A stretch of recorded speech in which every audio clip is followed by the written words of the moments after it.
Харилцаа болгонд нэг юм хил хязгаарыг бүр заавал тогтоох хэрэгтэй анханасаа. Тэгэхээр тэр хүн эхлээд өөрөө ийм мачур, нас бий төрсэн сэтгэл хөдлөлөө зохицуулж сурах шаардлага заавал гарч байгаа хэрэг. Тэгэхгүй бол нөгөө өөрөө ийм сэтгэл хөдлөлөө докторгүй байж байгаад одоо докторгүй үнтэй уулзах юм бол тэр чинь бие биенийхээ өсийг зулгаагаад ална шүү дээ. Тэгэхээр одоо найзууд бол амар те токсик хоёр найз зохион байх юм бол хоорондоо олж инхэн бие биенийхээ араар хавгатаад бална те.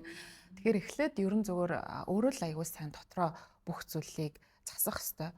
Тэгэхээр одоо жишээ нь ээжийн асуудал вэ нөө аавын асуудал вэ нөө дотор ер нь миний сэтгэлийг манд дандаа ингэж нэг юм докторгүй болгодог асуудал маань яг юу байна?